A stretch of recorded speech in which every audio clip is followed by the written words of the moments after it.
இந்த சிறப்பான வெள்ளிவாக்கம் சட்டமன்ற தொகுதியினுடைய பொதுக்கூட்டத்திற்கு தலைமை போட்டு பொறுப்பேற்று நடத்தி கொண்டிருக்கின்ற இந்த மாவட்டத்தினுடைய செயலாளர் மரியாதைக்கும் அன்புக்கும் உரிய பூக்கொடை குமார் அவர்களே, இந்த நிகழ்ச்சியிலே கலந்து கொண்டு சிறப்புரை ஆற்றி அமர்ந்திருக்கின்ற அருமை சகோதரி தேவிகை அவர்களே, மரியாதைக்குரிய அமலன் சாமராஜ் அவர்களே, பேசிவிட்டு சென்றிருக்கின்ற அண்ணன் நாஞ்சில் சம்பத் அவர்களே, இந்த சிறப்பான நிகழ்ச்சியிலே கலந்து கொண்டிருக்கின்ற கழகத்தினுடைய துணை செயலாளர் மரியாதைக்குரிய எழும்பூர் பகுதி வெற்றி வேட்பாளர் மரியாதைக்குரிய சகோதரர் ராஜ்மோகன் அவர்களே, இந்த வெள்ளிவாக்கம் பகுதி கழகத்தினுடைய செயலாளர்களே, பொறுப்பாளர்களே, வட்ட செயலாளர்களே, மகளிரணி சகோதரர்களே, மாணவரணி சகோதரர்களே, இளைஞரணி சகோதரர்களே, தாய்மார்களே, பெரியோர்களே, உங்கள் அனைவருக்கும் மாண்புமிகு வருங்கால முதல்வர் நம்முடைய தமிழகத்தினுடைய தலைவர் மே மாதம் 6ஆம் தேதி தமிழகத்தின் முதலமைச்சராக வரக்கூடிய தளபதி அவர்களுக்கும் அவருக்கு துணையாக இணையாக மாண்புமிகு ஆக போகின்ற நம்முடைய அருமை சகோதரர் வேட்பாளருக்கு இப்பவே பல பாக்குறீங்களா தெரியல, உங்களுக்கு தெரியுதா? நம்ம சொல்ல வேண்டியதில்லை, பயத்தின் காரணமாக தான் இந்த சின்ன சின்ன விஷயம்லாம் பண்றாங்க. நாங்க ஒண்ணுமே பண்ணலப்பா, நீங்கெல்லாம் பார்த்து நினைக்கிறீங்க, நாங்க ஒண்ணுமே பண்ணல. வேட்பாளரும் தளபதி அவர் அறிவிச்சாங்க, அப்பத்திலிருந்து அழுதுறாங்க, நான் என்ன செய்ய முடியும், நீங்க என்ன செய்ய முடியும்? நாங்க ஒண்ணுமே பண்ணலையே, ஒண்ணுமே பண்ணல. கண்ணாடி தூள் எடுத்து அடிக்கிறீங்க. இந்த கண்ணாடி தூளுக்கும் நீ பெரிய பெரிய பாறாங்கல் எடுத்து அடிச்சா கூட இந்த தாவைக்காரனுடைய மகளிரணி சகோதரர்களும் இளைஞரணி தளபதியினுடைய படைகள் அஞ்சவே அஞ்சாது, பயப்படவே பயப்படாது. ஏன்னு கேட்டீங்கன்னா, நம்ம அம்மன் சாம்ராஜ் சொன்னாரு, நீங்க வேட்பாளரே உங்களுக்கு யாருக்குமே தெரியாது, உங்களுக்கு யாருக்குமே தெரியாது, முன்ன இருந்த வேட்பாளரும் தெரியாது, இப்ப இருந்த வேட்பாளர் எனக்கு மட்டும்தான் தெரியும். எனக்கு மட்டும்தான் இவங்க யாருன்னு 2 பேருமே எனக்கு தெரியும். அதனால அமல்ராஜ் சொன்ன மாதிரி அண்ணனை ஃப்ரீயாக்கி விட்டாங்கன்னா, ஆனா ஃப்ரீயாக்கி விட்டதுனால தான் இன்னைக்கு பயத்துல மேலேருந்து கண்ணாடி தூக்கி அடிக்கணும். எங்கிருந்து மேலேருந்து இவர் சொல்லிட்டாரு, அவர் சொல்றாரு, நீ எப்படி அவங்க பாணியில பேசாதன்றாரு. எப்ப பார்த்தாலும் என்ன பிரதம் பண்றாரு இவரு. ஒரே ஒரு நாளைக்கு விட்டாருன்னா நான் பேசுற பேச்சில இங்க எந்த கட்சியுமே இருக்காது, எந்த கட்சியுமே இருக்காது. ஆனா இன்னமும் தெரியல, அவருக்கு பேசவே வேணான்றாரு. இவ்வளவு ஒரு அன்பான ஒரு வேட்பாளருக்கு, அது மாண்புமிகுக்கு கண்ணாடி தூக்கு கட்டிருக்கீங்களே, அது எத்தனை கண்ணாடி தூளை பார்த்துட்டு வந்துக்குது, எத்தனையோ கண்ணாடி தூள், எத்தனையோ கல்லு. ஏன்னா உங்களுக்கு என்னடா வேலை இது, என்ன ஒண்ணுமே புரியல. நான் ஏதாவது சொன்ன கோவம் வந்துடும், அவர் வேணான்றாரு. இப்போ 10 தடவை சொல்லிட்டாரு பொறுமையா பேசணும், பொறுமையா பேசணும். நான் என்னால பொறுமையா பேச முடியலப்பா. என்ன நாங்க பேசுற பேச்சு ஆரம்பிச்சா வேற மாதிரி போயிடும். அவருக்கும் தெரியும். எவருக்கு நான் சொல்ல மாட்டேன், நான் என் வாயால எனக்கு தளபதி தங்க தளபதி அண்ணன் விஜய் தான். இந்த நாரா வாயால நாங்க அப்பெல்லாம் தளபதி சொல்லி சொல்லி போச்சு. இன்னைக்கு அன்பு தளபதி, ஒரே தளபதி நம்முடைய வருங்கால முதல்வர் விஜய் தான். அவருக்கு துணையான ஒரு தளபதி யாருன்னா நம்முடைய அன்பு சகோதரர் மாண்புமிகு ஆதவ அர்ஜுனா அவர்கள் தான். எதிர்க்க முடியாததுனால கண்ணாடி மேல இருந்து அடிக்கிறீங்களே.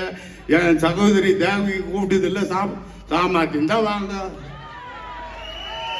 நாங்க மீட்டிங் எல்லாம் முடிச்சிடுறோம். நானும் சகோதரர் ஆதவ அர்ஜுனாவும் உட்காந்துக்கிறோம். நீங்க வெள்ளிவாக்கமே வாங்க, நாங்க 2 பேரும் உட்காந்துக்கிறோம். உங்களால முடிஞ்சா பாருங்க. இன்னைக்கு இரவு புறாமம் நாங்க 2 பேரும் இங்கேயே உட்காந்துக்கிறாங்க. வெள்ளிவாக்கம் தொகுதியில எந்த கட்சியில எந்த சீமா இருக்கிறீங்களோ வாங்க. ஆனா நாங்க இறங்கினா தாங்க மாட்டீங்க, தாங்கவே மாட்டீங்க. அவர் சொல்றாரு, பொறுமையா பேசு, பொறுமையா பேசு, பொறுமையா பேசுன்றாரு. எவ்வளவுதான் பொறுமை, நீ பொறுமையின் எல்லை. நான் பொங்கி தவிக்கின்றவன். என்னால சும்மா இருக்க. காவல்துறை அதிகாரிகளே, உங்களுக்கு அன்பான வேண்டுகோள், அவங்களை அரெஸ்ட் பண்ணீங்க. கண்ணாடி தூள பொதுமக்கள் இடத்துல மகளிர் பக்கமா ஒரு சகோதரி அடிபட்டு ஆஸ்பத்திரிக்கு போயிருக்காங்க. அவங்கள எஃப்ஐஆர் நீங்க முறைப்படி போடணும். அனாவசியமா சாதாரணமா எஃப்ஐஆர் போட்டு விடுதலை பண்ணீங்கன்னா நானும் வேட்பாளரும் இங்க இருக்கிறவர்கள் நாங்க அப்படியே உட்காந்துருவோம். தயவு செஞ்சு அவங்களுடைய எஃப்ஐஆர் எந்த முறையில இருக்கணும்னுமோ அந்த முறையில இருக்கணும். உங்களுக்கு ஒரு அன்பான வேண்டுகோள். நாங்க எதுலயும் யாரையும் பயமூர்த்தியோ எதுவும் வரல. சாதாரணமா அவர் வேட்பாளர் அவர் அறிவிச்சாங்க. அந்த வில்லிவாக்கம் தொகுதியை அலருது. யாராரு வேட்பாளர் அவர் சொன்னார். இந்த திமுக வேட்பாளராக சரி, எந்த கட்சி வேட்பாளராக சரி, ஏதான் உன்னை பார்த்து பயப்படுறாங்களே எனக்கு ஒன்றும் புரியல. ஆனால் எங்களுடைய வெற்றி உறுதியாயிடுச்சுன்னு இப்ப சொல்லிட்டாங்க. ஏதோ ரோட்ல போறது ரெண்டு விட்டுட்டு கண்ணாடி எல்லாம் தூக்கி அடிக்காதீங்க. சாமர்த்தி இருந்தால் நேருக்கு நேராக யாரா இருந்தாலும் வேட்பாளரும் நாங்களும் தயாராக இருக்கின்றோம். சாமர்த்தியம் இருந்தா நேராக அரசியலா மோதுங்க, பண்போடு மோதுங்க, மேடை போடுங்க. அவரும் பேசட்டும், நீங்களும் பேசுங்க. இல்ல நாங்களே எங்க தேவைக்கு விடுறோம், நீங்களே எந்த தேவைக்காவது விடுங்க, பாத்துக்கலாம். நாங்க பேச ஆரம்பிச்சா தாங்க மாட்டீங்க. அதனால இந்த வன்முறையெல்லாம் வேண்டாம். வன்முறையே எங்களுக்கு ஆகாது என்று நம்முடைய வேட்பாளர் சொல்லிட்டாரு, தளபதியும் சொல்லியிருக்காங்க. எங்களுக்கு நேற்று பாத்தீங்களா, நேற்று கண்டே வில்லிவாக்கம் வந்திருந்தா உங்க கதி என்ன இருக்கும் பாத்தீங்களா? அவரை பெரம்பூர்ல அவர் பனிமணியை தந்துட்டு குளத்தூர்ல போன உடனே அப்படியே சென்னையே குலுக்கி விட்டது. விசில் சின்னம் குலுக்கி போச்சு. அதனால அவர் மாண்புமிகு ஆயிட்டாரு. அதனால பயத்தினால கண்ணாடி எல்லாம் தூக்கி அடிக்காதீங்க, குடிச்சிட்டு எல்லாம் பாட்டில் எடுத்து வீசாதீங்க. எல்லாரும் நம்ம ஒரு கட்சியில, நீங்க தைரியமான கட்சி, எந்த கட்சியா இருந்தாலும் சரி.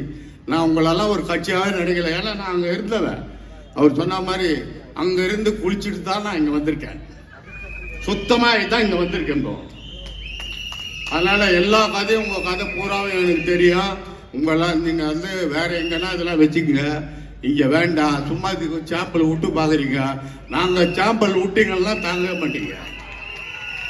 நாங்க ஒரு சின்ன சாம்பல் விட்டோம், உங்க கதையே கந்தல் ஆயிடும்.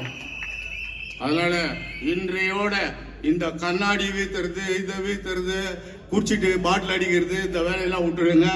தயவு செய்து இதை நிறுத்திடுங்க. அரசியலா சந்திங்க, மேடையில பேசுங்க. யாரா இருந்தாலும் சரி, மேடையா பேசுங்க. கேன்வாஸ் வரும், ஓட்டு கேளுங்க.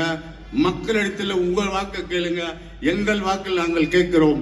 விசில் சின்னம்னு நாங்க சொல்றோம். இதோட போச்சு. இதோட விட்டுடுங்க. இதுமே ஏதாவது ஒரு சின்ன இது வந்தா கூட காவல்துறை அதிகாரிகளே, நாங்கள் பொறுப்பல்ல, எல்லா சச்சினுக்கும் நாங்கள் தயாராக இருக்கிறோம் என்று சொல்லி இந்த சிறப்பான கூட்டத்தை ஏற்பாடு செய்த மரியாதைக்குரிய சகோதரர் மாவட்ட செயலாளருக்கும் அவரோடு இருக்கின்ற நிர்வாகிகளுக்கும், குறிப்பாக நம்முடைய மாண்புமிகு சகோதரர் ஆதவ் அர்ஜுனாவுக்கு மீண்டும் நன்றியை தெரிவித்து, நீங்கள் ஜெயித்து விட்டீர்கள். அதுக்கு தான் அந்த பயம் தான். யாருமே ஒருத்தர் பயம் வந்துச்சுன்னா என்ன அர்த்தம்? பயம் வந்துச்சுன்னா கல்லை தடிப்பான். புரியுதா? ஒருத்தனை தாக்க முடியலன்னா என்ன செய்வான்? பின்னாடி இருந்து கல் எடுத்து அடிப்பான். இல்லைன்னா ஒரு 10 பேர், ஒரு வீரனை ஒரு 10 பேர் பின்னால வெட்டுவான், முன்னாடி வெட்ட மாட்டான். அந்த கதை தான் இது. ஆகவே இந்த வேலையெல்லாம் விட்டுடுங்க, இதோட விட்டுடுங்க.